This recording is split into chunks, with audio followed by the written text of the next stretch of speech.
na mahagi ng tulong para sa eskwela program ang Department of Social Worker and Development o DSWD katuwang ang tanggapan ng kinatawan ng ikatlong distrito ng lalawigan na si Congresswoman Rosana Ria Vergara sa bayan ng Laur, Nueva Ecija.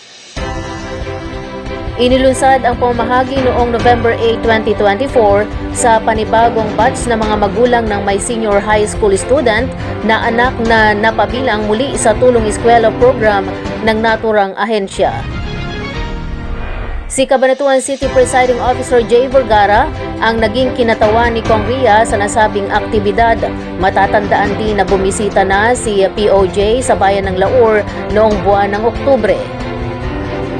Sinasabing ang layunin ng programang ito ay makapagbigay ng tulong pinansyal sa mga magulang upang masiguro na abot kamay pa rin ang pag-aaral ng kanilang mga anak sa gitna ng pagtaas ng presyo ng mga bilihin. Nagpapasalamat naman si Kong Ria sa national government sa inisyatibong ito at sa patuloy na pagbibigay ng pondo sa ikatlong distrito upang marami pa ang maging benepisyaryo ng programa. Ginawaran ng nasa 22 local government units o LGU sa kanilang pambihirang pamamahala sa kanilang pamilihang bayan sa idinaos kamakailan ng Department of Trade and Industry Nueva Ecija Provincial Office na Consumer Welfare Month celebration sa SM City Main Atrium sa Cabanatuan City.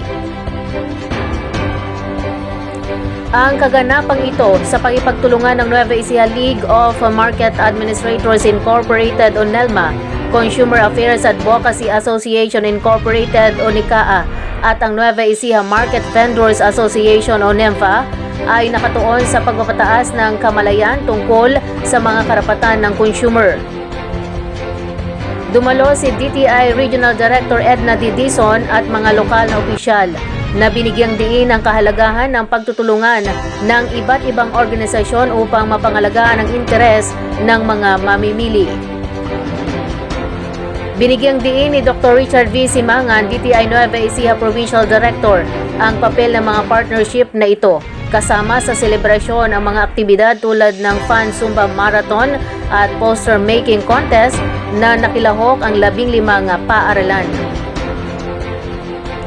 Kinilala rin ng DTI ang pagsisikap ng 32 local government units o LGUs sa ganap na pagpapatupad ng public market digitalization at Payling QR PH Plus na may suporta mula sa mga partner tulad ng BSP, GCash at Maya. Maging ang mga nagawa ng mga kupunan mula sa lalawigan, kabilang dito ang Handyman San Jose City, ang Nueva Ecija Consumer Affairs Advocacy Association Incorporated o NICAA at ang Nueva Ecija Market Vendors Association o NEMFA bilang bagong organisadong grupo. Malaki ang naiambag na mga pangkat na ito sa tagumpay ng lalawigan sa pagtataguyod ng kapakanan ng mga mamimili. Kabilang nga sa mga kapansin-pansing highlights sa okasyon ang paggawad ng 22 LGUs para sa kanilang pambihirang pamamahala sa pamilihan sa kompetisyon ng pinakamaringal na pamilihang bayan. Bukod pa rito, 10 establisimento ang kinilala sa kanilang pagkakasangkot sa DTI Bagwis Establishment Program at 3 para sa Diskwento Caravan Program. Sa pangkalahatan, epektibong itinaguyod ng kaganapan ang kamalayan ng mamimili na nagbibigay ng kapangyarihan sa mga kalahok na maging mapagbantay at may kaalaman tungkol sa kanilang mga karapatan. Umani ng 1.2 likes, 414 shares at 137 positive comments ang isang anunsyo na 3rd District Representative Rosana Ria Vergara sa kanyang official Facebook page tungkol sa muling pagkakaloob ng handog para sa distrito ng pamilya Vergara. Batay sa post, sinasabing muling mamimigay ang Vergara family sa 2 syudad at 5 bayan sa ikatlong distrito ng Nueva Ecija, kung saan personal na tutungo ang ilang miyembro ng Vergara sa mga barangay sa bawat bayan at syudad dito.